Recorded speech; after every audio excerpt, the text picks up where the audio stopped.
Welcome to Beyond Synth.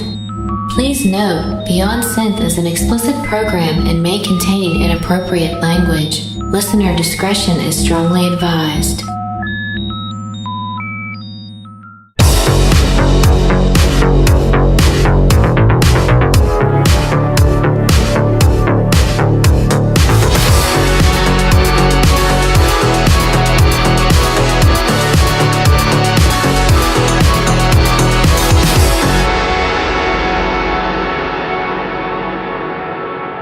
Hey there, welcome to the show. My name is Andy Last, and you are listening to Beyond Synth, episode 50.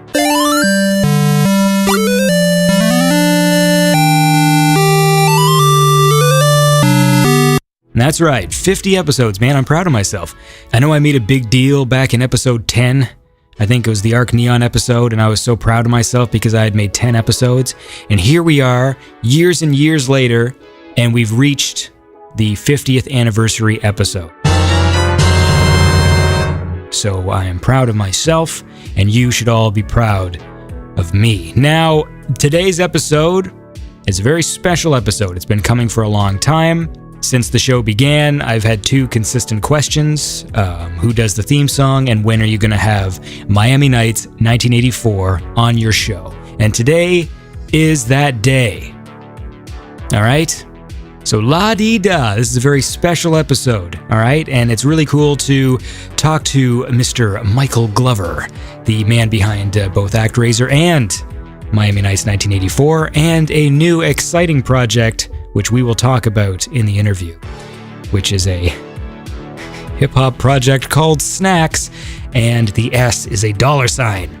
So I know last week I hinted that this episode would be a anniversary best of with a Q&A with myself, and although I didn't say who was going to be on the show last episode, I did sort of hint towards it on Twitter and Facebook. So I was going to have, of course, one of my favorite guests, Adam McNabb, come on the show, and we were going to listen to a best of collection of old clips of the show and also answer listener mail questions. And a lot of you sent in some audio questions, and I thank you for that. Some of you I helped through the process. I'm looking at you, Bobby B. But so here's the deal. That was going to be the show, and something came up, and Adam was unavailable to record. And since that episode was really geared towards Adam being the guest, and a lot of the questions that people asked were, aimed at him, we are going to postpone that episode until Adam is ready to come back on the show. So that's that. But look, all right, the bottom line is this. In place of a best of and listening to old clips and people fucking around, I'm actually delivering the show that people want, which is Miami Nights. So even though Adam is not here today, he is here in spirit because we are going to listen right now to one of my favorite songs ever, and it's Tonight by CASSETTE. Robot is a mechanical or virtual artificial agent, usually an electromechanical machine that is guided by a computer program or electronic circuitry. Robots can be autonomous, semi-autonomous, or remotely controlled and range from humanoids such as Asimo and Tokyo to nanorobots. They were not widely adopted as human labor, particularly slave labor, while still inexpensive compared to the capital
And that was Tonight by Le Cassette, which is one of my favorite songs ever made. I love that song. And for those of you who were like, oh, I was hoping to hear Adam today, well, there you go. There's his beautiful voice singing Tonight.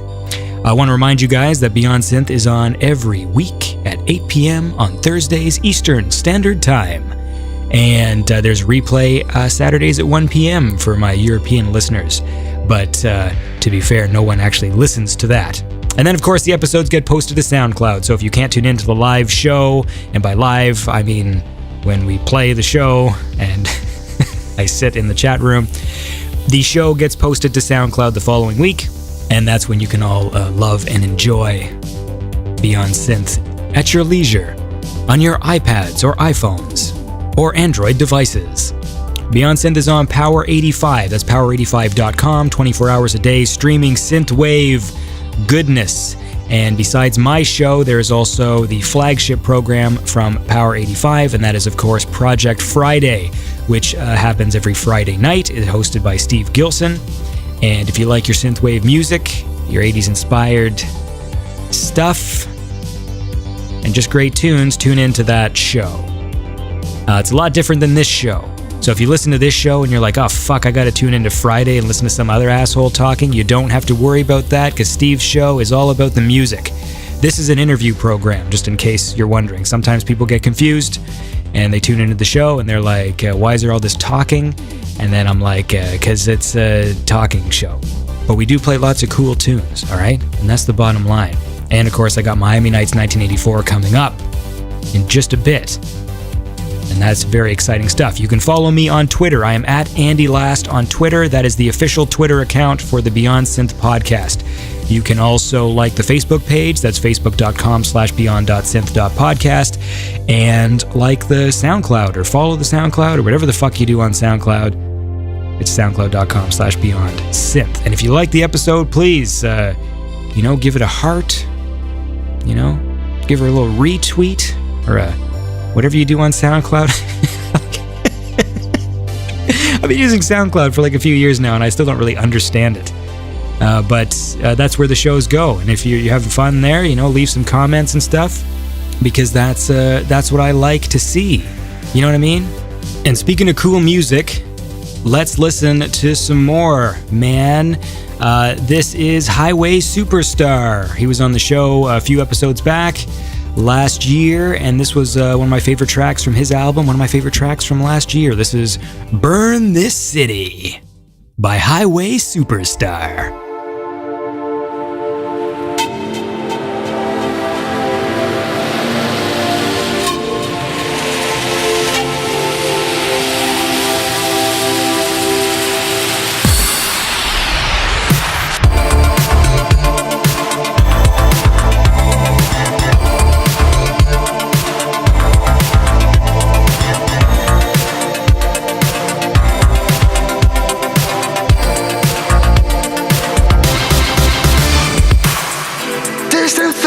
I can't forget, places I could not reach seem so close now. Do you wanna get away? That's a choice we can make. I secretly said I see your eyes. Can't make the switch, there is no wrong or right. Oh, I'll make it clear tonight. Then we will begin. Start a fire, fire with me, burn the city, so we could be alone.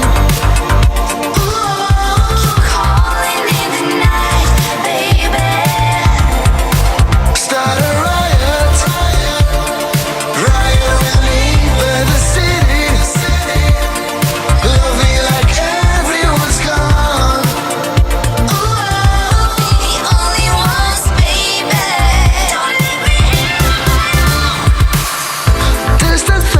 I can't forget,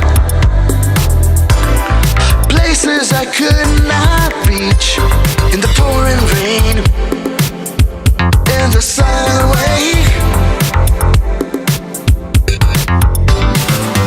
A storm is brewing in the dead of night, no turning back.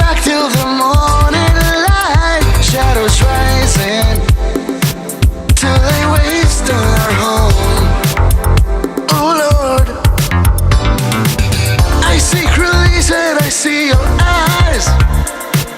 Can't make the switch. Maybe I'm too late to try. I won't make it out alive. Don't you deny it. Start a fire, fire with me.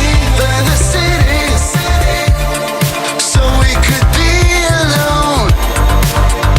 Ooh, calling in the night, baby. Start a riot, riot with me. Burn the city, love me like everyone's gone. Ooh, the only ones, baby. Don't let me in. You said I'm too late to try. There are reasons I can't deny.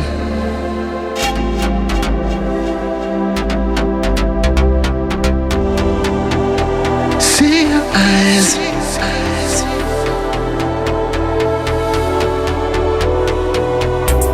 I won't make it out alive. Don't you deny it. Start a fire, fire, fire with me.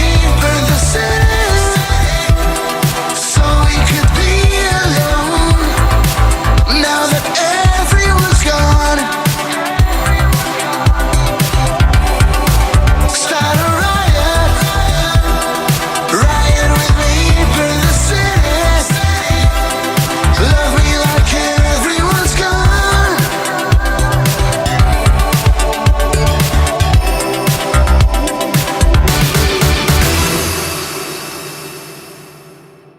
And that was Burn This City by Highway Superstar. Of course, so we got Miami Nights 1984 coming up in just a few minutes. And, of course, Michael is also one of the chair people behind, I'll call him the chairman, of Rosso Corsa Records, or the Rosso Corsa Collective. And, of course, Highway Superstar's new album is part of that. So it's all tying together, man. This is brilliant. Anyways, listen. Now I know you've been waiting long enough. Look, we have a nice big long talk with Miami Nights 1984. All right? So thanks you guys for tuning in. Hope you guys are having a lovely evening. And here's my chat with Miami Nights 1984.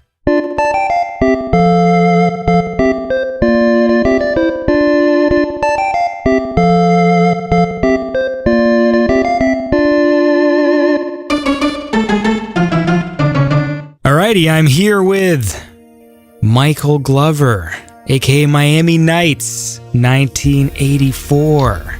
What the fuck is up, Andy? It's not funny. I want to know what's up, man. How you living life? How you living life, man? I'm living large, but it's the winter is crazy because you, of course, are a fellow Canadian, but you are at the other side of this country. It's beautiful here. What is the temperature there? It's got to be over 10 degrees here. You know what I love about what you just said? What? That you're talking in Celsius. I have, for some reason, I ask people the weather all the time, and I always have to do conversions because it's always in Fahrenheit, and I never know what they're talking about. You're in Fahrenheit? Really? No, they are. Everybody else. Yeah, okay. So I never know how to do it. I was going to say fellow Canadian, but you're dealing with Fahrenheit. That's not right. No, I have no understanding of Fahrenheit. To be honest with you, it makes so little sense logically as a system. I know a bit about it. I know you can heat up a pizza at 350 degrees. Oh, that's true. I guess the oven is Fahrenheit. There you go. I never even think about that. Yeah. Yeah, man. It's so simple. Do you heat up a lot of pizzas? I've been known to heat up a few pizzas in my day. What do you like? You know, my standard would be a ham and pineapple pizza. I'm kind of a Hawaiian guy, a bit of a tropical kind of thing going on. With that said, though, if I'm feeling like, I want to impress my bros, hook me up with a little pepperoni, a little pepin' chicken maybe, a little pepin' bacon, a little pepin' mushroom.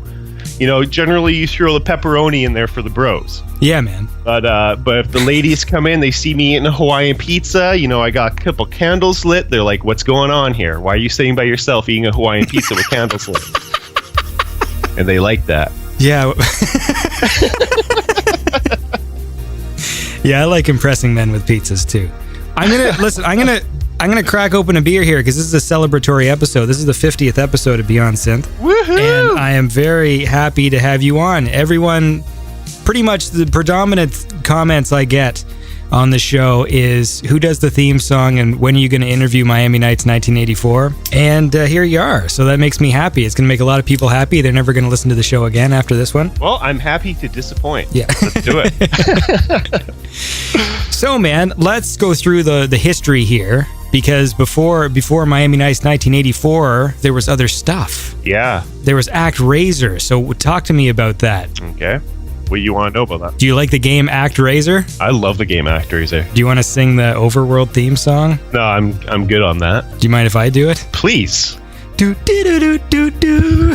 Yes. Awesome. Anyway, it's a good song. I picture that little angel flying around right now with that playing, and he's doing his thing. I never actually played that game when it was out, like on Super Nintendo. I ended up playing it on an emulator like years later. Yeah. And what an awesome game that was. Like, I was like separated by a decade from when it actually came out, and it should have been like dated, but I was like really engaged. I thought that game was awesome. Yeah, it's kind of cool. You get two different types of gameplay in one game. You know, it's good bang for buck, for sure. So anyway, so was that the inspiration, I take it? Or? Definitely for the name. I think like with a lot of stuff, like kind of like Rosa Corsa itself, it's I kind of like going with a name for something and then having nothing that's associated with it as kind of the theme. Mm-hmm. So Rosa Corsa, it's like racing red, right? But you don't see red anywhere with our Rosa Corsa stuff, right? So it's kind of the same thing with Actraiser. It's like I took the name, but it has absolutely nothing to do with the video game as far as the music's concerned. Also, you spell it slightly differently. I didn't used to. When Actraiser first came out, when I was first doing it, I didn't spell it differently. But then a dubstep dude was doing the same thing around the same time.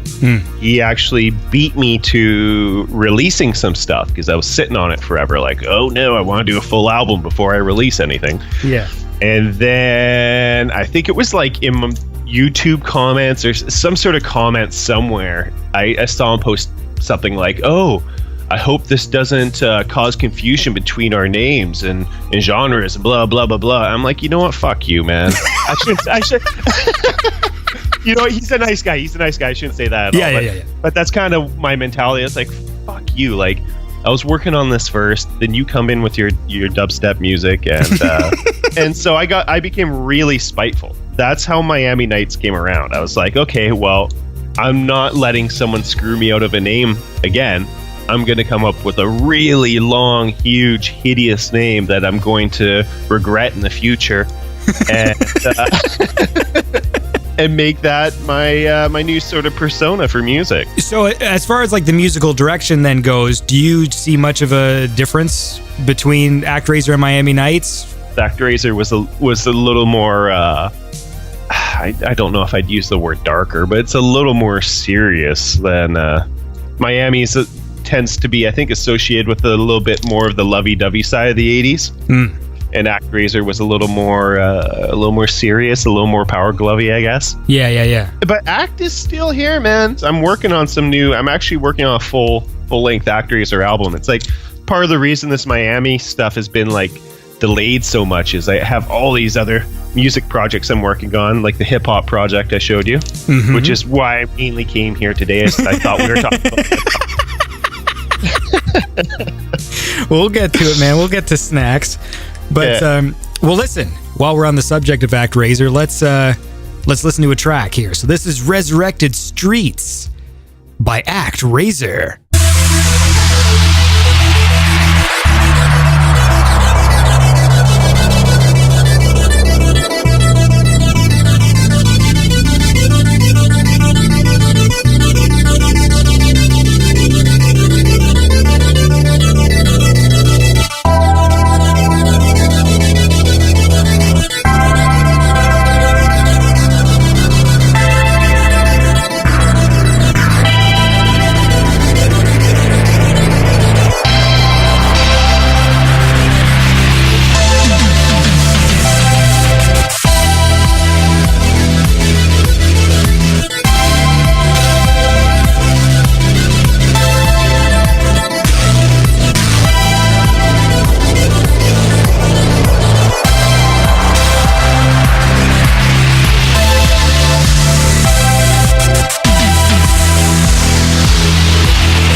That was Resurrected Streets by Actraiser, and I'm here with Michael Glover, who is Actraiser, and then later Miami Nights 1984, but still Actraiser, as we've just learned in an exclusive that there's still Actraiser to come. Yeah, and with that said, I don't want people building up expectations on that album, like, oh yeah, he's gonna have, those same, slower beats and stuff, because there are no beats on this album. It is a straight up synth album of just soundscape stuff. So I mean, it still is going to be the best album ever made, right? Like we want to establish that here. I would not agree with that at all. It's probably going to be one of the worst albums ever made. Have you ever heard Too Unlimited's second album? No. Have you ever heard the CNC Music Factory album? I've never listened to the album. I haven't either. I thought not good. Well, I have listened to Too Unlimited. It was the first tape I ever bought. That's a true story, and it makes me sad. I think my first cassette was Please Hammer, Don't Hurt 'Em. That was the first one, I chose out, I want this fucking cassette. Yeah, mine was Too Unlimited's second album. That was my first cassette. How old are you? Are we much different, or? You never ask a lady her age. Well, you are a very pretty girl. Thank you. I'm 33. What? Yeah, you're older than me, man. Really? Yeah. For some reason, I got the impression that you were older than me. You are my elder. Oh, fucking show some respect. Well, okay, so that makes sense. And so we are in the same sort of zone, because I didn't know. Yeah. For some reason, you struck me as a 37. Wow. Yeah. Well, you look old. You look, I don't mean like an old person. I mean, you look older. You seem like you've got your shit together. But it's probably because you are one of the pioneers of the scene. And for some reason, I attribute that to people being older than me, because I joined it later. That was a really good cover-up, Andy. I'll take that, You old bitch. You're old. You're old, but you know, I it's because you've accomplished so much. I think you look really old. When we first started chatting on Facebook, you sent me a photo. You were out with a female and you were drinking wine, and I was just like, oh, this dude's older than me. He goes places and drinks wine. You know, I like to do that. I more so like to paint the picture that I do that. Because mostly it's getting a box of wine and placing that beside the couch and drinking myself into some sort of stupor. But well, that's cool. I mean, it's something to do, right? Yeah. You know, a long time ago, there was always, with everyone always saying, have Miami Nights on the show. Of course, I wanted to, and I prepared notes, and I did this last year, and I don't know what they mean because they're all point form things. Maybe I can help you out with that. Okay, so I just have Lord of the Rings. Lord? Do you like Lord of the Rings? Is that why I have that here? Lord of the Rings. Why were we talking about Lord of the Rings? I'm not sure. Are you a fan of Lord of the Rings? I like Lord of the Rings. So maybe I do have a story about Lord of the Rings. Do you actually? Yeah, I got kicked out of the movie theater for the first one. The first one came out, and I went for sushi before seeing the film, and I drank quite a bit of sake. Then I got this idea. I'm like, guys, we're seeing Lord of the Rings. Let's bring a case of beer into the movie theater. I don't know how we got a case of beer into the movie theater, but we got a case of beer in there. How did you get a case of beer in there? I'm just trying to figure it out. I don't know. It's a long time ago, man. Like the box, or did you put bottles in a bag? No, they weren't bottles. They were cans. And the funny thing is we're sitting kind of near the back of the theater. It's a huge theater. It was Lord of the Rings, right? And every time I'm done a beer, I put it on the ground. But because I'm drunk, I'm moving around and I'm kicking the cans over, and you can hear them rolling under everyone's seat. Oh no! And they're making their way across the entire theater and building up at the bottom of the theater. So what you're saying is they had no cause to kick you out. Is that where the story's going? Pretty much the lights turn on and the usher comes up. He's like, you guys gotta leave before we call the cops. And so as we're leaving the theater, the entire theater stands up and starts clapping. Well, it's got a happy ending. Yeah. I love that that's the Lord of the Rings story. Yeah. I don't know if that's why you have it written down, but did you end up seeing the film with a clear head? I did. And I slept through most of it.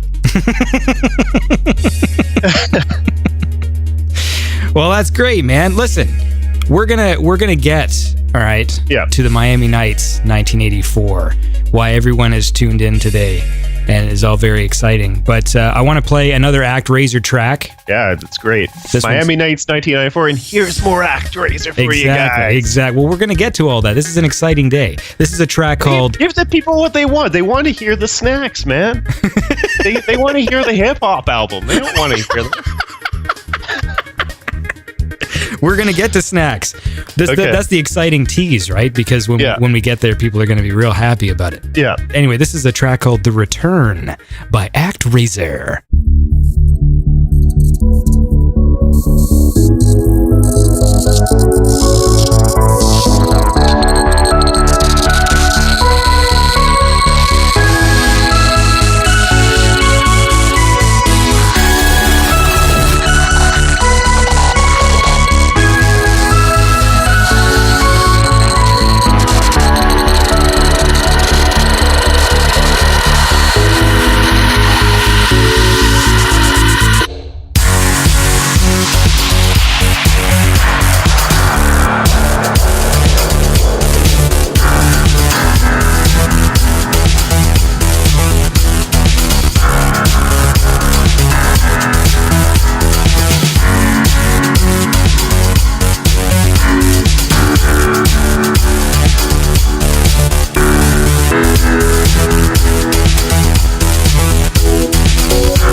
was The Return by Actraiser. And I'm still here with Michael Glover. And that was Actraiser.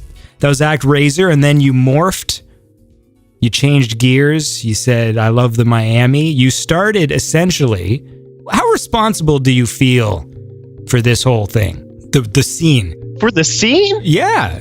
You know, you're one of the fucking, you're Prime. Optimus Prime. Oh, sick, dude. I'm Optimus. Yeah. Roll out. How, it's a tough question. How responsible do I feel? I don't know. I don't know if I feel responsible for anything. Like, I don't know. I don't know, man. I'm glad it started to take off a little more from when we started out doing it. That's cool. It's cool to see people liked it because, yeah, definitely like, doing it where I live, BC has a very unusual taste in music. It's kind of like you go to BC and the stuff that's popular here is kind of only popular here, and no one really wants to listen to anything. Like people like their bass music here quite a bit. And so when I was doing the 80s thing here, I had a lot of people rolling their eyes and being like, why are you doing this 80s music thing? Like, why are you wasting your time with this? But it was kind of like, it's just what I like doing. It's what I wanted to hear. So I went with it, and it was definitely a tough struggle. It still is. It still fucks with my head a lot. Because when I'm writing, I'm constantly second guessing everything all the time. It's part of the reason why stuff takes so long with me. And I know it's not really a real answer to your original question, but well, no, because essentially tropes in this scene have formed, and some of those are based on patterns that you established. You know, like you personally, like the fact that you're called Miami Nights 1984. Yeah.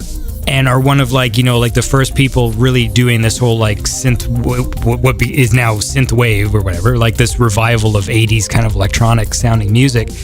And it's a trope now with all the people who are making music now and trying to name themselves, throwing the word it's kind Miami of funny. in there, or having a 1980 year following their name and stuff. It's not just that too. I noticed a lot of the writing and stuff like that too. There's a few artists out there where it's kind of like okay, like I think I have with the Miami thing something where it's like, kind of a typical predictable Miami sound to it. I noticed a few other artists kind of copied the format on stuff.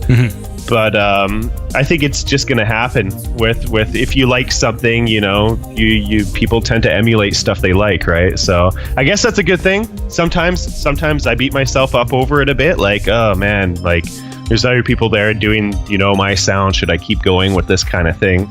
So it messes with my head a little bit sometimes, but I just think that's a natural progression to music, no matter what, in any genre. Like with synthwave in itself, it's like that happens with me. It's like if I'm listening to an older track, that older track is going to influence me in certain ways, and it's I don't know. I think it's just a natural progression for shit. So I don't know. Yeah. Well, it must be. I would imagine that being like a tricky place to be in. So I understand like what you're going through, because like when I go back and listen to this stuff, I'm like, yeah, like a lot of people who make synthwave now, it's like that's the sound that they adopt. Yeah. But that sound started somewhere, like it came from somewhere. Well, it's funny too. On my Facebook page the other day, I made a post about why the album's taking so long, and one of the things I said in that was, I know everyone wants another Ocean Drive, because I get that all the time. Make another Ocean Drive.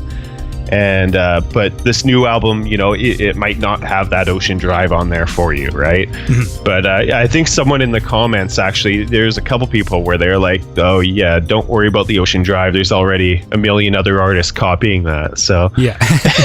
Well, it's always it's a tricky thing, and I find it sort of funny in a way, just the way that the people seem to react, and like the fans and stuff like that, is because there is this deluge of all this sort of synthwave stuff, and I sift through it because I have people on the show and they send me music and stuff like that, and it's always tricky trying to determine who is who because like I'll just listen to tracks and, not everybody is, like a perturbator or something where it's like, okay, that's perturbator. When I hear perturbator, I know who it is. Yeah. When I hear Carpenter Brute, or even though there are artists out there now who are kind of copying their style, which is always funny. But the dark synthwave scene, it seemed to really take over. It's kind of funny because when I think of synthwave, like I think about this name that popped up because no one had a real name for it originally. Like when we first started, we were really pushing the outrun thing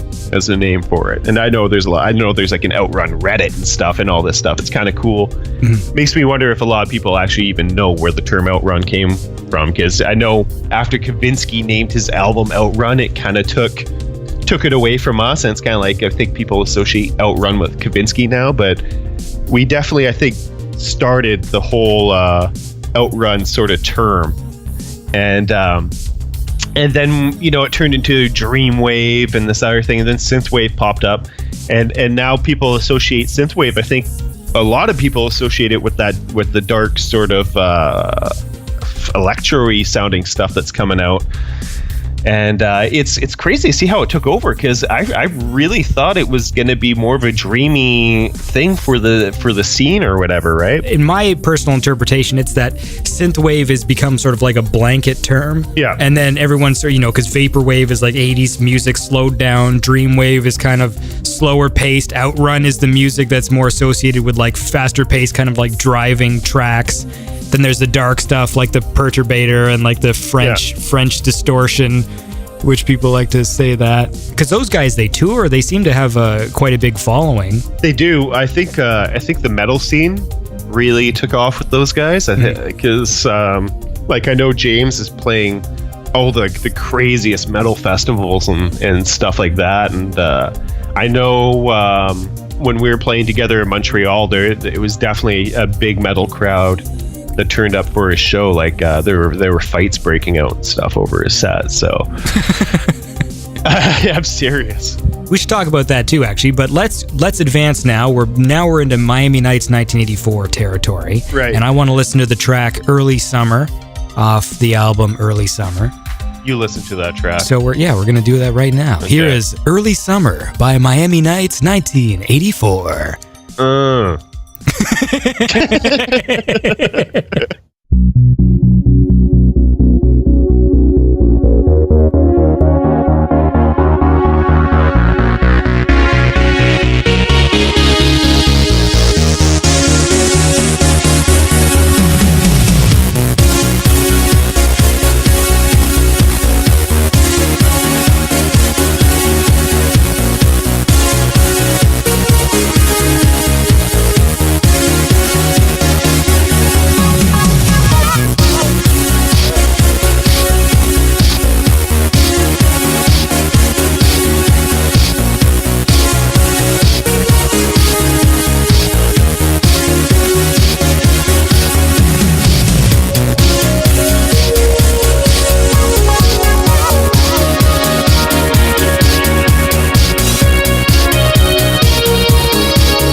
And that was Early Summer by Miami Nights 1984. And I'm once again joined by Michael Glover. What's up? From Miami Nights 1984. So that's a cool song. So what's up, y'all? It's your boy, the Snack God. God of snacks. Fucking with y'all. What's up? So once you started and you settled on this name, did that influence, like, is this the sound you wanted to do, or did the name kind of influence it, or how did that work? I had an idea with the sound that I wanted to go with for it. I wanted to go a little dreamy and softer than Actraiser. And like I said, the name was more so just a way of getting around of people trying to copy my name. But lo and behold, everyone has a 1984 attached to their name somewhere now. Yeah. It's funny too, because like I'm like, oh, this is such a long, hideous name. No one's gonna do this, but people are doing it, and it's kind of crazy. But yeah, like if I could turn back time, I would have just made it Miami Nights, because like I got the shirts made up and stuff, and I dropped the 1984 and it just says Miami Nights, much like my main logo just says Miami Nights. I threw the MN84 on the back, but it's definitely like I like a good aesthetic with everything. That's always kind of been the thing with Rosso is having a good aesthetic, and I think that 1984 is just a little too long and gross for graphic design and shit like that. So, well, talk to me a bit about that show, because you did just recently play with Perturbator in Montreal. Yeah, and my boys Lamados. Yeah, and you guys all had a gay old time. So what was that like? Because obviously, we're talking before about the sort of the difference in styles. And how did that work? Like, did the audience dig what was being put down, or? Yeah, well, we played different nights. Oh, okay. Yeah. So Perturbator was playing, the Danger night, so it was all a little heavier. I was playing the same night as Lamados, so they're kind of happy middle ground. And yeah, it was cool. It was Montreal has a fucking rad crowd, some of the best people ever. I love the city. Just such a rad art vibe there, and the people are really, really nice and welcoming. The poutine is great, Snack God. Yeah, and yeah, Montreal's. My brother lives in Montreal, and that city is really cool. Like, I love in the summertime, they have worse winters than we have here. So like, yeah, but the summer it's so warm. The very pretty girls. I find that city's pretty. Women. Yeah, that city's very attractive, and I like that it's open late. Like in Toronto's very corporate vibe. It just feels like people go to bed early, and it doesn't have the same. Same thing on the island here. There isn't much of a nightlife like Montreal. Like Montreal, if I'm hungry after a show, let's say I've been partying after the show, I can still go grab a bite to eat at like 4 a.m, which is kind of cool. So yeah. So that's cool. You went on a little adventure with James. I saw some pictures. You went to that Zelda church I love. Yeah. We were having a bunch of fun. The thing with James is he's not afraid to party, which is kind of cool. So it's kind of like, when I wake up, I can call him up and we can grab a beer first thing in what we consider our morning. Which is pretty sweet. And yeah, he was just down for whatever. Like, he's a fun guy, man. He's rad. But like, yeah, we used to game it up together back in the day and stuff. So it was pretty cool. Us finally getting to hang out. So yeah. I have another random note here. Yeah. And it is Sakura Nights Masters of the Universe comps. What does that mean to you? Oh, okay. So yeah. Well, Sakura Nights was definitely like a big player in the scene when things were first getting going. And he was definitely like one of the main people pushing the scene. Like, if anyone should be considered a pioneer, it was that guy, because he was the one who was actually going out, finding all these synthwave artists, and making these compilations called Masters of the Universe. And we were all just like MySpace dudes, right? And I remember like when I did my first Actraiser track, it's funny because I was making like really bad electro music before that as Actraiser, and then I was like, yeah, I'm gonna change this up, and I just put up the kill switch, and I changed my page altogether and made it like really 80s with the Countach and all that shit. And right away, Sakura Nights messages me, and he's like, hey, I do these compilations, and I want to put you on one. Unfortunately, he got shut down by like Mattel or something like that, or Hasbro or something. Oh. Lame. Because yeah. And it didn't happen. But either way, he definitely was the main person who kind of got my foot in the door with the scene. So do those exist somewhere? Because I remember when I chatted with DAD. Yeah. And this would have been like 2 years ago. He mentioned those Masters of the Universe comps and how he discovered the scene. Yeah. And I'd never heard of them before. So like, did those exist somewhere? Like, I don't know if they still exist, man. Like, this was before noobs like you got into the scene, right? Like,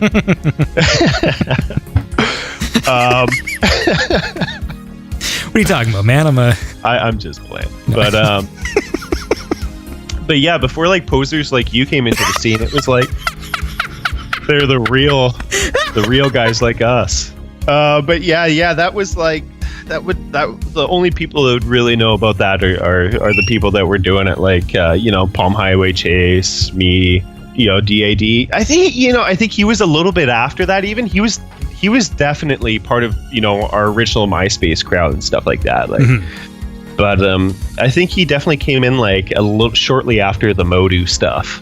Like you said, he probably found the scene listening to it, right? Yeah. But it was definitely guys like who does it?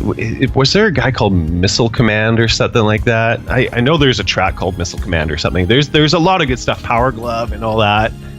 That's from the Modu days for sure. In Sakura, and Sakura Nights had like all these different groups, and it was always just him in it, but I thought it was all these different people. I'm like, oh my god, all these people are so sick. It was just one dude. Well, speaking of sick music, right, let's listen to another Miami Nights 1984 track. This is one called Sunset Cruise. This will definitely make you sick. And anyway, listen, this is Sunset Cruise by Miami Nights 1984.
And that was Miami Nights 1984 with Sunset Cruise. And I'm joined by Miami Nights 1984 himself, Michael Glover. It's your boy. On the 50th anniversary.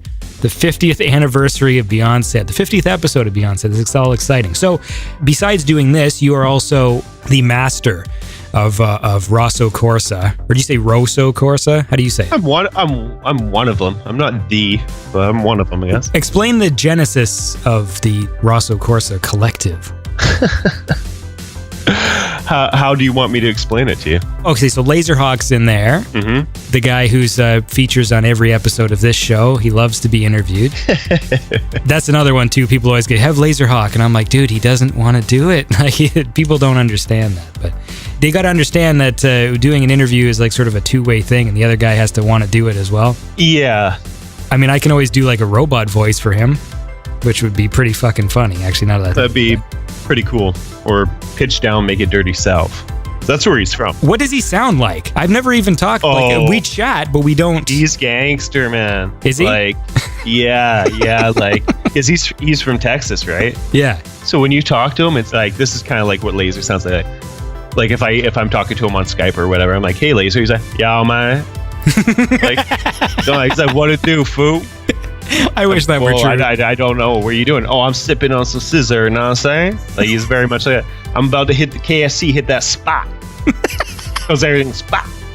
I wish that were true. It's true. Is it? Yeah. So how did you get hooked up with Laserhawk, and then how did you guys, did you form it together? Like, how does... There were three of us originally. Who's the third? 80 Stallone. Okay. Where's he at now? Where's he at, huh? Where's he at? Where's he at, man? He's in the UK. You know, I actually haven't talked to Chris in a while, but I'm sure he's doing good wherever he's at. We all first met up on MySpace. It was actually originally Chris and Laser that approached me. This was still Actraiser. They're like, oh, we're thinking about putting a label together and doing these free releases. Well, me and Laser started talking, and instantly there was like this bromance. Like, Chris described it as standing there and watching us make out. And at that point, we were like, well, why don't we make it a real label and make a bit of money off this too? So not that that's what the music's about, but, you know, that did get brought up. Mm-hmm. After that, it was like, boom, boom, boom. We're just coming up with ideas and building a foundation for it kind of thing. At that point, Chris decided he wanted to take more of a backseat and just do the artist thing. And me and Laser just kind of, took the label over. Bring that up to where we currently are. We also have Richard, our friend Richard Owen on board, who handles all the publishing for Rosso Corsa as well. And he's doing a great job with that. He handles all of the big orders with HBO and all that stuff. And the guy's a shark. So really, as far as people that are in charge of Rosso, it's kind of, that's where it's at. Got me and Laser and then Rich handling the publishing side of things. Did you approach artists to be on? Because I know like other artists under your label, I think, did you do Highway Superstars or have Highway Superstars last one on? Yeah. Alex, we're pretty selective about our artists because clearly we have people like hounding us all the time with demos and stuff like that. Alex was lucky enough to have Mitch push them towards us. Mm-hmm. Obviously, whatever Johan says is gold in our books. So we checked him out, and yeah, Alex was definitely a super talented dude, nailing that 80s vibe to it. So he got on board with us. So the original group mostly all came from MySpace because we were already all talking on there, and there was a tight sort of knit scene of us on there. So they're kind of already, it was like it had to happen. I really wish Multipack actually released something with us when he was on board with us and still actually making stuff, because I'd say of everyone, he was probably my favorite artist, but unfortunately he kind of fell out. Have you ever like approached people to be on the label, or is it more just... no, there's a couple people we approached, like we are working on a release hopefully for Amazing Police. Like, I approached him because his writing just blew my mind. I heard him and I was like, okay, I gotta have this guy. There's a couple other people we approached too. I'm not gonna name any names or anything like that, but Yeah, no, we approach people for sure. If we think someone has a sound we're after, yeah, we'll approach them. There's a couple of them that, I think we waited too long and now they're with other labels, and unfortunately that's the way it goes. But I think sometimes too, it's a little weird for me because I don't hold Rosso Corsa, up on a pedestal like I think a lot of people in the scene do. So I don't realize exactly maybe the power the label has in this scene, because I think a lot of people kind of hold us up, up there with Valerie and stuff, and I just don't know that. So some people are too shy to send us demos, and unfortunately they get signed to other labels and they're committed to that by the time that we approach them. Mm-hmm. But by all means, like we actually have a submission page on the website now. If people want to send in their demo, like if you think you have what it takes, by all means send us a demo. We'll give it a fair chance. But artists always let feelings come into shit too, and it's like, if we don't like it and tell them, they get butthurt about it. So do people send you some shit? Oh yeah. Yeah. Synthwave is like any music genre. There's an overload of fucking garbage out there, right? And I hope people aren't thinking I'm a bad guy by saying that, but it's the truth. Any music genre is gonna have crap. For me personally, I'll speak on behalf of myself because people send me stuff as well. Yeah. Just say to be on the show. And my basic metric now is if I make better music than the person that sends me music, then that's where I do my cutoff. Mm-hmm. Because like I make joke music like occasionally. Yeah. And if someone yeah, I've heard a couple. They're pretty good actually. But if someone, I think when you did the Spectacles Kid thing, I was like, man, you got a great voice. Like, well, it was fun. That one was funny, but turns out I have no actual faith in my singing ability. So if I sing about titties, then my voice gets better. Because it's a joke. Because it's a joke, you're not taking it seriously. I'm the same way, man. I'm really self-conscious about my voice, and there have been a couple tracks where I recorded myself singing, and I ran it past people. I'm like, oh no, you sound okay, but it's like hearing myself sing about something serious, just you feel awkward about it, and it's weird. Whereas if you're goofing around, it's a joke, it's not a big deal, right? So you can have fun with it and you're a little more relaxed with it. Yeah, it's funny how that works. So for me, like I get people sending me stuff and it's like gibberish, and I never know a polite way to like to just be like, no, like I don't know what to say. And I guess for you guys, there's obviously like a huge amount of quality control. Who makes the decision? Like if a few people say, hey, I like this guy, do you all have to be on board in order for it to... Generally, we would have a vote about something. I know there's a couple of people where, if I'm really stoked on something, there's definitely a chance where I might say fuck the other guy's opinion and still release it for someone if I'm really stoked on it. And to go back, I don't want to say that there's crap out there. That sounds kind of bad. No, there is. Yeah, there is. But at the same time, if just because we don't like it doesn't mean someone else. Well, here's what I'm going to say, and I think this is important for anyone who listens to this show, because I know a lot of, most of my listeners are all people who, want to make electronic music themselves and stuff. Yeah. Is just to have a healthy sense of yourself. Like, I feel like I have, in my own personal life, like a sense of like, I kind of get how I come across to people. I get a sense of the vibe of the room when I'm in the room of, what people like and don't like. If you're joking around with people, you get a sense like, okay, these people don't like masturbation jokes. I'm going to pull back on those, these people, whatever, right? You get a sense. And I think sometimes because synthwave is largely populated by dudes who are making music on their computers, and sometimes I feel like they just don't have a sense of exactly what they've just made, and I feel like they should just listen to what else is out there, listen to the most popular things, and just go, do you honestly think because you just did a tutorial on YouTube, a Fruity Loops tutorial, and made a song, that it is ready? Like, do you think you're ready? Like, just listen to what else is out there and just take a step back and go, maybe I need to make a few more things and get a bit better at this or whatever. You know what I mean? Like, I feel like... No, I totally know what you mean. It's like, because they have all the ingredients for a recipe, it doesn't mean that they baked the cake properly. That is a beautiful metaphor. Thank you. I just came up with that. It's like, oh, okay, I got this arpeggiated bass line. Okay, and now we're throwing the cowbell in at the end and the reverb clap.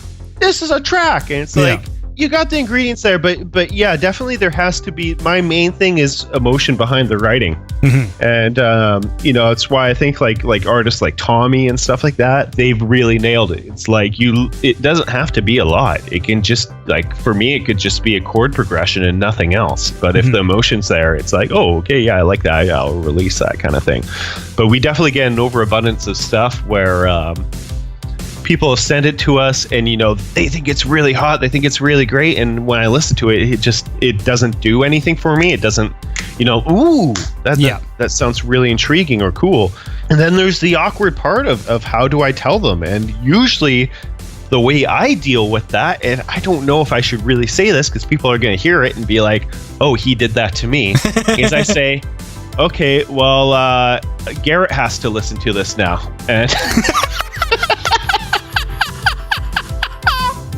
oh, I wish I had a partner. That would be perfect. Yeah. For me, the issue I have is just sometimes, obviously, there's people like, with Twitter and stuff, like I'm one of those people who I follow lots of people who seem like they're interested. And so I'll get submissions of people who aren't even in the same genre, which is always weird too, because I'm just like, this is good music, but I mean, like, I don't, it's not what I want. I think this is important. Like, I personally think this is important. I know, like, if it comes across when you're hearing it, like, maybe this is mean, but I think that, there's artists that come across who are still coming out now, and even though the synthwave scene kind of has this particular sound, every little while I will get a new person making music that really hits me, and I'm just like, oh, this person cares, and this is a cool song, and it doesn't always have to be amazingly mastered or something. You can just tell, like, they're doing something new and whatever, and then there's different angles of it, like when I first heard, like, Myron or something, and, like, some dude's doing, like, wicked guitar licks, like 80s guitar stuff, and it's like, oh, this is fun, like, this is cool. Yeah. So it's out there, I think people just need to have a sense of, what it is they're doing. Like, there's a reason why, the artists who have been doing this music for many, many years make, good stuff, is because they've had a lot of time. They've put in the time to get better. And it's not just making your first demo in Fruity Loops that you think you should release it. My biggest thing, and it's a pretty good tip, I think, I tell this to people, like any of my friends getting into production or anything like that, is never, ever go off your first idea. When I'm writing a track and I think I have something that's really sick, and I'm like, oh, this is cool, I will take that and I will rearrange it a bunch of different times. And by doing that, most of the time I'll find something that's better than my original concept. The funny thing with me is, it's like, I definitely know there's people who probably talk about this, but it's like, my writing is the furthest thing from complex. Like, you look at someone like Mitch Murder and you're like, oh my God, how the hell did he come up with that? Like, it's brilliant. And the writing is very complex. I took a more simplistic approach to it. And I think a lot of people heard that and they're kind of like, oh, I can do that too. But the thing with my simplistic approach at the same time is I did put a lot of care into the emotion of the tracks. And so even though the format itself seems simplistic in theory, it's if you don't have that emotion or vibe to it, it's just not going to work for you.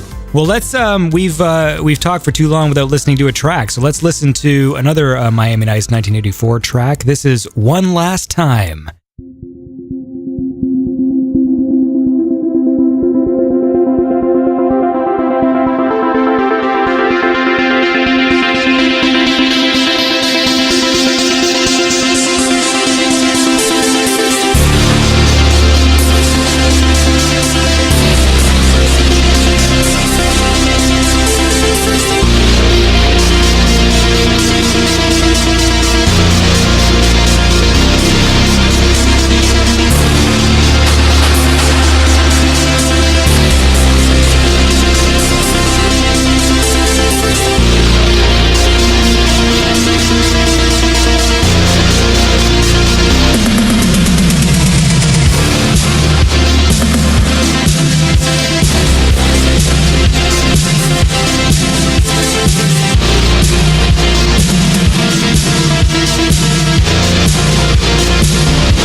that was One Last Time by Miami Nights 1984. That's cool. Your track selection isn't predictable. That's cool because most of the time, here's Ocean Drive, here's Thief, here's Kill Switch. We'll get to some of those later, but like for me, when I do the show, I don't necessarily go by what everyone's favorite track is. I go by the ones that I like.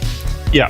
So, because I find I did the same thing with, Celerect LA Dreams. He releases a new album every day. He does, and that's another guy, of course, with that synthetics community that's out there.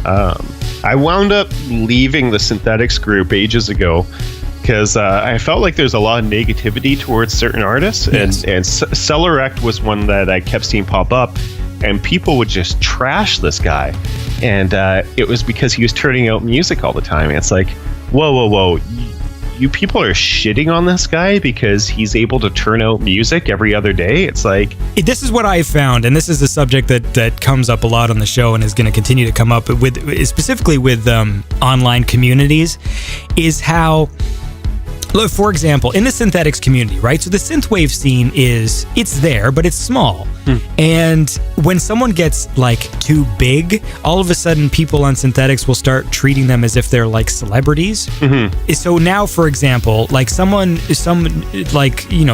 new person will come on and say, oh, I made a track, guys. And there'll be all this positive attention of like, oh, good job, fucking Laser Jam 1986 or whatever. Like, good, man, that's great. And then in the next breath be like, Perturbator's latest album isn't as good.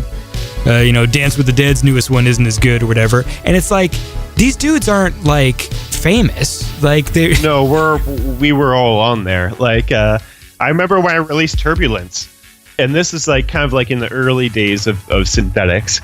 Everyone was having this group conversation in there in the group chat.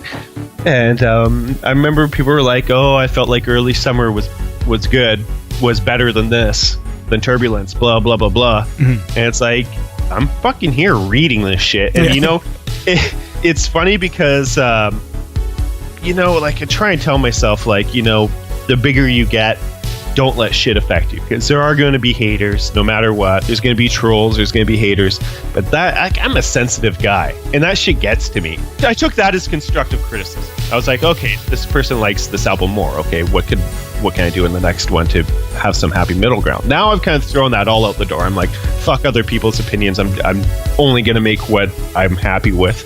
So we'll see how this new album goes over. But well, no, that's important for you. And also, I think that what's silly about this whole thing is that the synthwave scene becomes this microcosm where it's like, we should always, this is my personal opinion, but the synthwave scene is not this huge thing.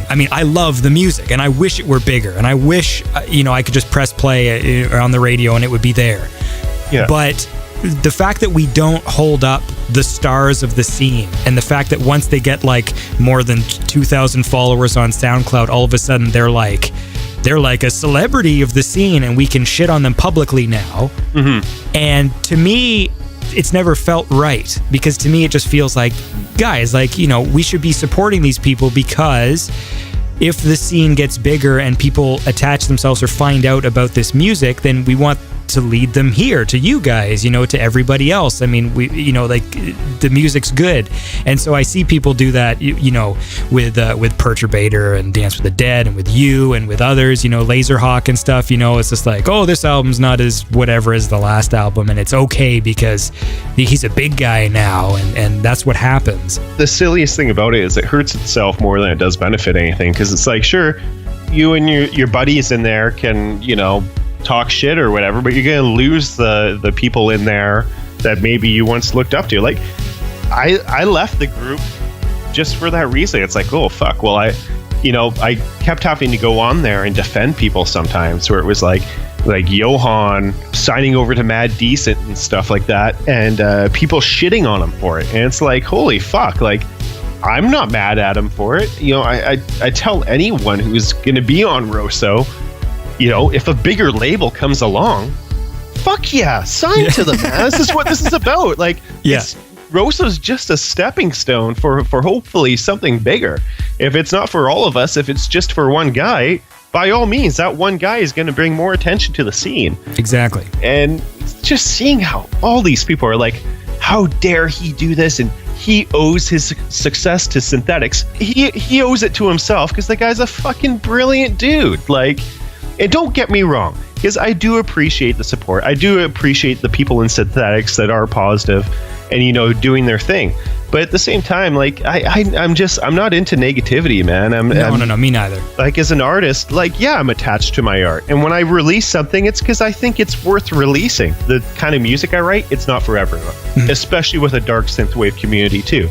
You know, I could see them trashing on that, whatever. I just don't want to read it. Right, but I also think, and I mean, again, it's not necessarily about censoring, but it's like, look, if you're Justin Bieber and you have fucking 300 billion views on your video, yeah, you're gonna get fucking idiots in the comment line. This fucking sucks, blah, blah, blah. And guys talking about conspiracy theories. No, like, you know, like in the YouTube comment. Illuminati, yeah. But we're not, like, the scene itself, I think, only can grow by support. And it seems like this sort of cheesy lovey-dovey message, but like, it's true. And I do the same thing in my comment section. Like, when in the podcast, I play a whole bunch of different types of music. And so sometimes people come on there and be like, this song's no good. And I just delete that comment.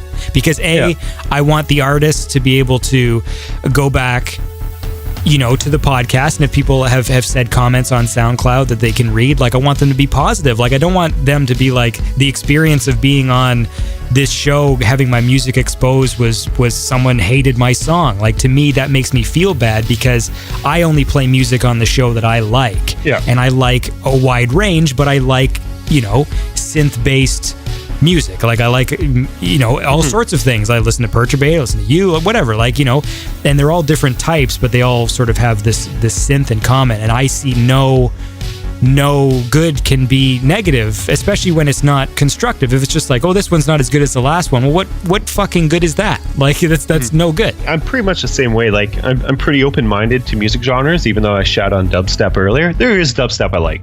And, you know, I'm into future bass and stuff like that, which is, you know, kind of what that's evolved into. But if you get in my car or something like that, who knows what I'm going to be listening to? It might be Perturbator, or it might be, you know, Laserhawk, it might be NPM, it might be gangster rap, it might be whatever. And, you know, I always think it's funny when someone gets in my car and, let's say, you know, they're a synth guy and they hear me listening to gangster rap and like, why are you listening to this? It's fucking good music, man. Like, music is music. If country music is good, I'll listen to it. And, you know, there is good stuff in almost every genre. To be honest with you, I think this is sort of like an important kind of thing, because I always want to promote that idea that, like, you know, I'm the kind of guy, if I don't like something, I just don't say anything. Yeah. You know, like, people send me stuff, oh, here, listen to this track. And I'll be like, yeah, I'll take a listen. And it's like, okay, I listened. And what benefit to me? Like, the only time I will ever comment is if I truly feel that my comment will better their music. So if someone sends me something and it's really good and I just feel like, everything is in place here, but it needs like a slightly better mastering, you know? Like, sometimes that happens. That happens a lot because people, you know, like, they bang out a song in Fruity Loops and I'll actually be like, hey, the melody of this song is really cool. Everything's really cool. The writing's there, but it's kind of flat. Yeah. You know, and then that might be a time where I would say, hey, you know, like, maybe this track could use a bit of this or a bit of that, only because I know that they've got things in place that are it's going to go somewhere cool. Yeah, totally. But, you know, if someone sends me something that's garbage, I mean, like, you know what to do. But speaking of not garbage, this is a track I really dig. And we're moving ahead now to the Turbulence album of Miami Nights 1984. And this is the Miami Nights 1984 theme. Oh. Or the MN84 theme. And I like this. I know it's just an intro, but I love this one because it, in my head, it conjures up like in an 80s movie where the camera's like zooming in slowly on a character who has like a big decision to make. Yeah, it's like some Tangerine Dream type shit. Yeah, so I love this one. So we're going to listen to this now. This is the Miami Nights 1984 theme.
That was the Miami Nights 1984 theme by Miami Nights 1984, and I am joined by Michael. It's cool that you played that because that's actually like one of my biggest tracks for licensing. And I never thought, the intro on my album would be like one of the biggest money makers for me, but it's kind of crazy. Well, it's a really cool thing. So when you went into this one, did you have some sort of theme in mind when you were like getting down to write? When I got into Turbulence, I wasn't writing. I kind of went on this dry spell of writing, and Garrett Laserhawk there is like, oh, why don't you start making chillwave? It's got me writing right now. I'm like, chillwave, eh? So everything I was writing, I was throwing loads of reverb and loads of delay on it, and that came about because I had loads of reverb and loads of delay on my keys. Yeah. I was just sort of noodling around, and I hit this sort of sweet spot with it, and I was like, oh, okay, sweet, hit record. It just sort of went from there. I could almost say that's another big tip. If you're ever stuck, just throw a shitload of reverb and delay onto your synth and just have some fun, and you'll find some magic in there, I'm sure. I always lose track of your questions, and I find I wind up running around and getting distracted, and I don't remember your original question, and now I'm totally sidetracked onto something else, but hopefully there's something there. Yeah, it was vague. Talk to me about, and this was a big thing that sort of happened to you, was you remixed Gautier's song, Somebody I Used to Know. Yeah. So how did that come about? So I had just done Ocean Drive. I was getting back into writing again and really feeling it. Some things had happened where the winter had come. Getting all Game of Thrones on you. I had more time on my hands, and Christmas was around the corner. I'm like, oh, why don't I do a remix of something? I can just sort of give it out to the fans for free.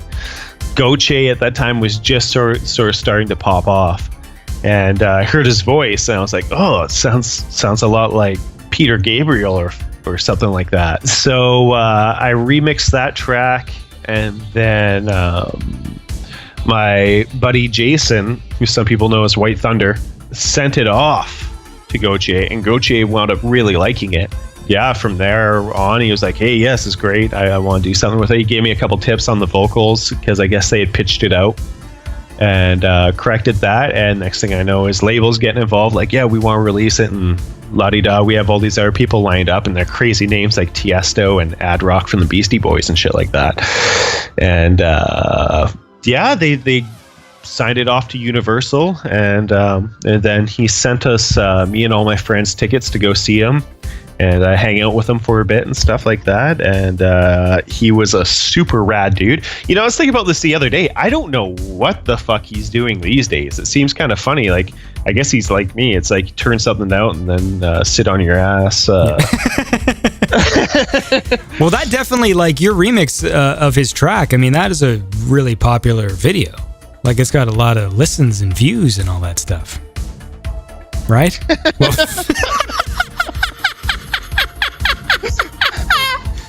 yeah, I guess that's only something you can respond to with, yes. Sure. It is.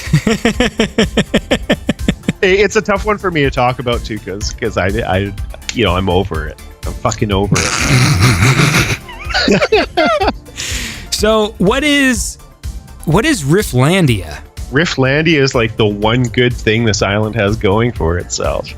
Rifflandia is, I'd say, probably our biggest music festival. It takes over the entire city here. It is the only thing that gets me out of the house, because it's the only time we actually bring people I care about seeing.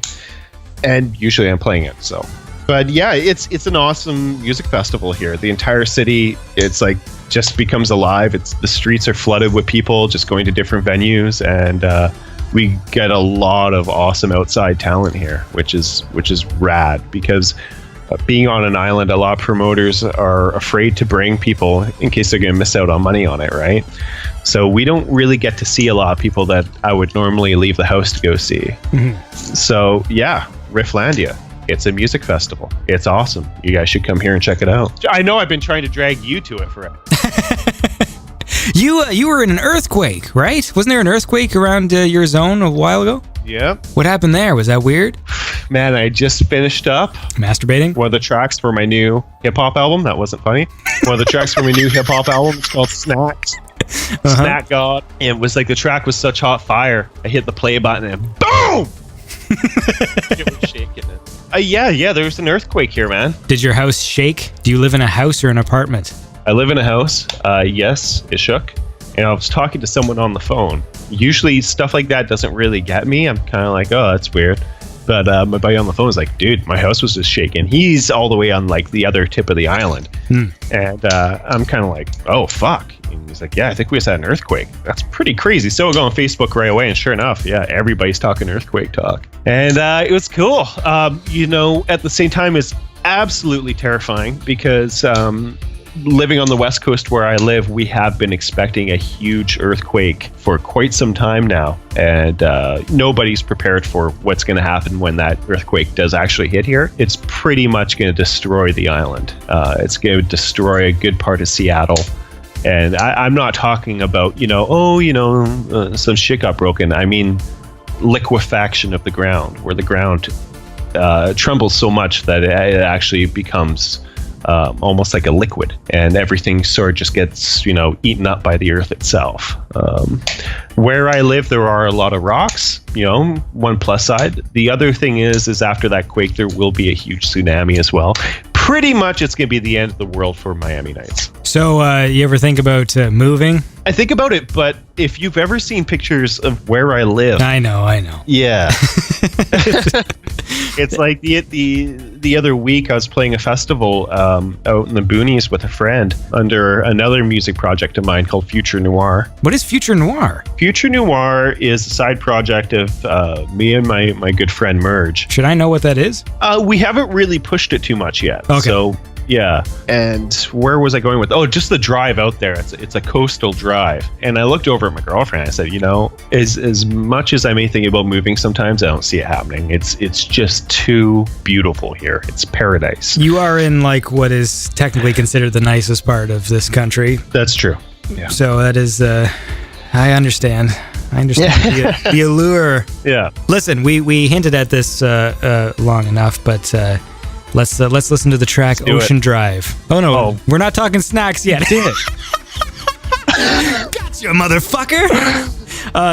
We're gonna listen to the track Ocean Drive off the album Turbulence. My manager keeps coming in here and he's like, wrap it up. So I don't know if he's talking about putting on a condom or wrapping this up, but yeah, we gotta wrap this up soon too. Okay, so we're gonna listen to this track and then we'll be right back with more Miami Nights 1984.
And that was Ocean Drive by my Nights1984. I'm speaking very quickly because I've been told by some guy called Tim. Yep. Is that correct?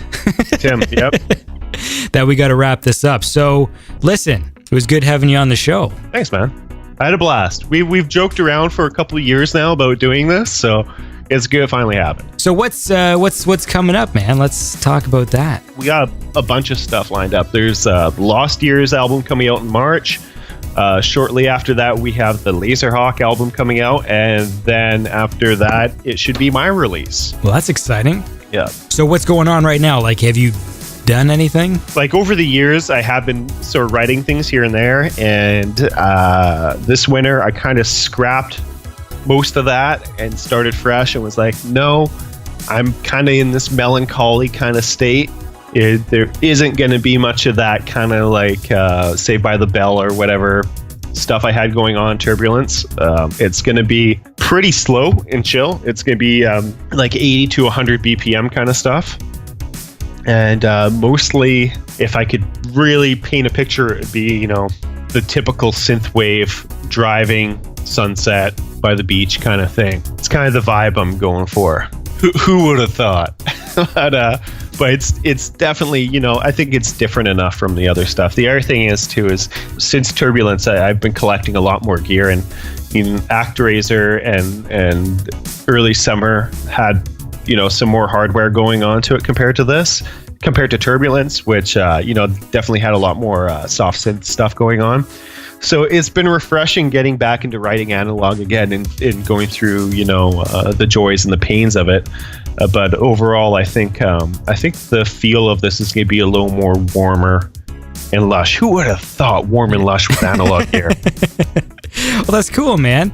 Listen, I know when I was doing my research, I was sort of going through different old things you wrote and posts like that. Mm-hmm. Now, here's one that came up, and I want to know if there's like a story involved with this, but it says, well, NDP didn't win, but at least I saved a homeless person's life today by dragging him out of the way of traffic. Yeah. I'm surprised he didn't talk about the unicorn killer thing, too. There's only so much time. Well, that made world news, though. Oh, you mean when you put on the horse head? Oh, what happened? You guys were filming a movie or something, and then the cops got called? Periscope had come out, and I was watching a lot of Periscope feeds, and they were boring. It was people like filming their feet while they watch a movie, and there's all these people commenting and watching it. I'm like, man, why don't I give someone a good experience where someone's being chased by a serial killer? And people are commenting on what they should do to survive it. Little did I know, people were going to take it quite seriously, and it got big really fast, and the police almost blew my friend away. But yeah, that was that. Your first question again was about saving a homeless person's life. So we're driving down the street, and this gentleman had some sort of accident on his bicycle or something, and people were not helping him, even though this man was straight up laying on the street. They were just sort of driving around him. So it looked like he was pretty close to getting run over. So yeah, I kind of ran out into traffic and dragged his ass up on a curb and called the police. And I made it sound a lot more cooler than it was. But I made it sound like I saved this dude's life somehow. Maybe I did. Maybe, fuck yeah, I saved that guy's life, man. You're a goddamn hero. Fucking hero. Yeah. So before anyone trashes me in the comments here or in synthetics, just remember I'm a fucking hero. I save a goddamn bum. Yeah. Well, listen, man. Did you ever play the Alien vs. Predator arcade game? Oh, dude. I'm going back. What do you know about me here? That was like my favorite arcade game. Well, the reason why I'm asking is because I foolishly the other day, I'm trying to get back into playing arcades. I haven't used the MAME in a long time. Yep. And it's been fucking 6 or 7 years. I had this conversation with Protector 101 about shitty games, and I was like, oh yeah, I got to get back into playing the arcade again. I'm going to get an arcade stick. I don't necessarily want to build a cabinet, but I want to have a unit. And you've seen my cabinet. You saw my cabinet. You have a cabinet? No, I didn't see it. Yeah, I've got a full-on Rosa Corsa cabinet. Is it running MAME? Yeah, it's running. It has the hyperspin front end to it, so it's actually pretty sick. Oh, because I've been looking at it. at those sorts of things, and I wrote to a company that makes arcade sticks, and I was like, hey man, you should sponsor my podcast and give me a free joystick. That's awesome. I actually did that, but the reason why I bring it up is because I've been going back. Brawlers are my favorite genre.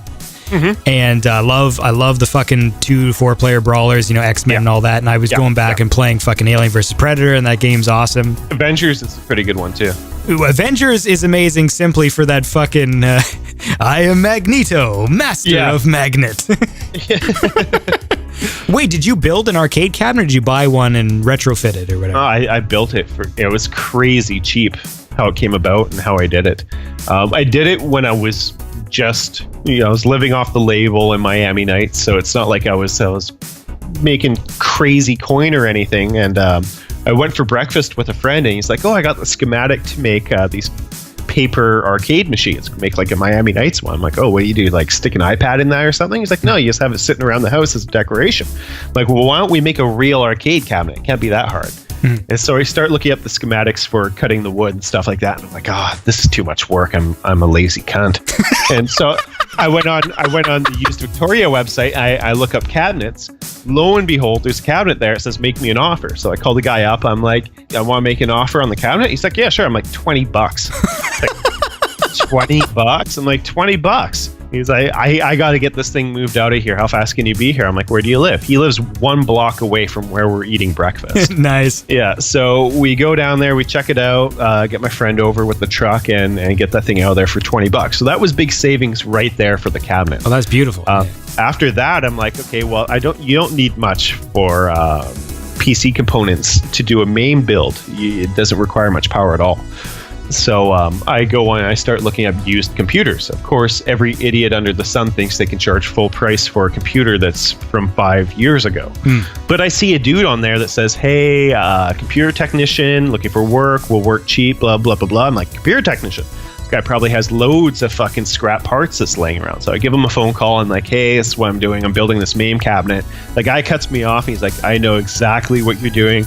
I will do everything in my power to make this happen for you." So I go over there. It's this little drunk Asian guy, and he asked me like 10 times why I'm there while he's building this computer for me. And he built me a pretty sweet computer for free. Wow. So at that point, I've saved so much money on everything. I decided to, because it was a single player cabinet, I had to make it 2-player. I get a very nice piece of aluminum. We bend it and fabricate the aluminum to be the joystick panel for the cabinet. And I order in all competition hardware at that point. Everything is like gold leaf triggered, and it's pretty sweet. It's got a pretty rad 80s vibe going on to it. And then it's got the custom Rosa Corsa marquee that lights up too. I'll send you some pictures. Well, listen, it's been good to have you on. Whoa. There's one more thing we got to cover before I go though. And what would that be? My hip hop album. All right, so we got to talk about Snacks. All right, tell me about Snacks. Snacks is probably like the most G of G hip hop albums out there. It's King of Snacks and myself, Snack God. We're repping it hard in the streets with the Snacks, man, and we wanted some music that's going to embrace that and get the word out there what we're about. And show we're for real. We ain't playing. We ain't no studio snackers, man. That's the main thing. And so everyone understands, Snacks is a rap project about someone who raps about snack foods. Is that correct? Snacks is about snack life, man. We snacking every day, man. Anything, man. I don't care what that is. I fuck with all that shit. Is your manager happy about this? He left. He came in and heard what I was talking about, shook his head, and walked out again. So, do you want me to play a Snack song? Yeah, it's actually the first track off the album, but I think it's called Snacks 2. I think that's the one we should play. I think that's pretty G. I don't have a name for any of these tracks yet.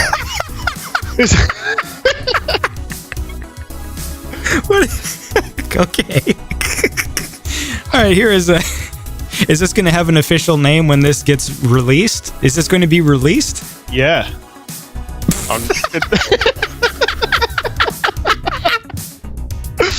Not on Rosso or anything, but I think independently on the Snacks Bandcamp page. Sounds about right to me. You're not going to get all the votes from all the members of Rosso Corsa to... Man, hell no. Come on. All right, man. Well, listen, it's been fun talking to you. I'm glad we finally got to do this. It makes me happy. Yes, sir. It's going to make a lot of people happy, and that's a good thing. You know, I had so much fun when the album's done. I'll come on again.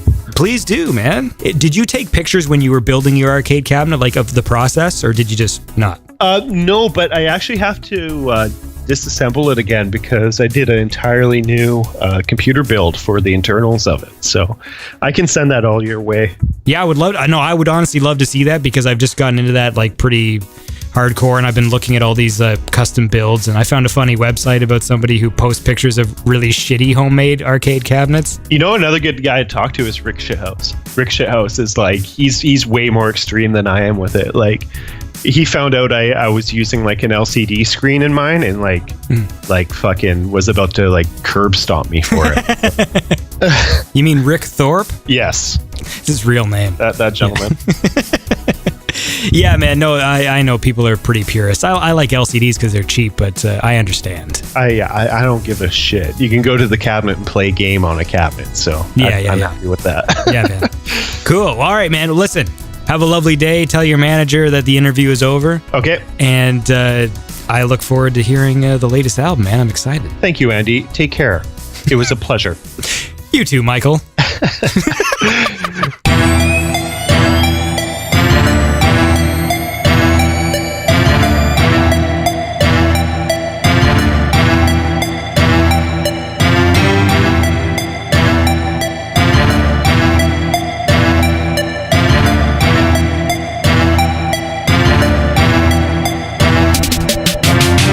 Nasty brothers are back. And we came to snack. Bitch. Don't tell us how to snack. Don't tell me how to snack. We eating all the snacks. All the motherfucking snacks. Nasty brothers are back. You know And who we this, came baby? to snack. See the motherfucking snack Don't dog. tell us how to snack. I'm a snack dog. Bitch, bow down. I'm the snack god. Got a bitch and she sucking on my stink frog. And I'm driving real fast, eating mad snacks, getting lots of gas. Y'all check it, I'm eating ice cream.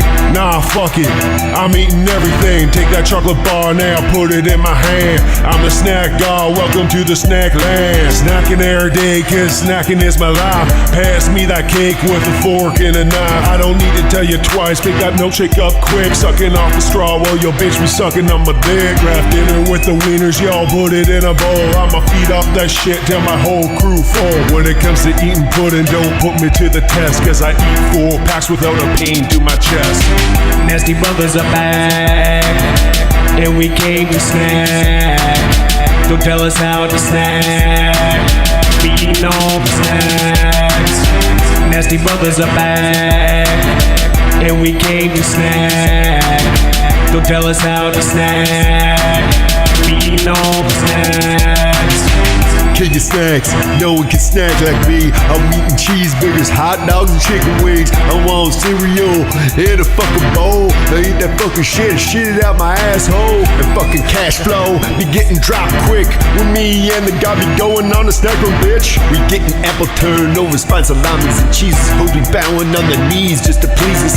We grilled cheeses and chocolate milk coming in so fucking hot, gonna make the ice cream melt. They gotta eat that shit quick, I want so many flavors. In that snack game, you know I'll be a major player. With Hawaiian pizza and fucking poutine. I'm rolling through the drive-thru to make the slut scream. The king of snacks, you know I'll be a snack fiend. Nobody snacks like me. Nasty brothers are back. And we came to snack. Don't tell us how to snack. We eating all the snacks. Nasty brothers are back. And we came to snack. Don't tell us how to snack.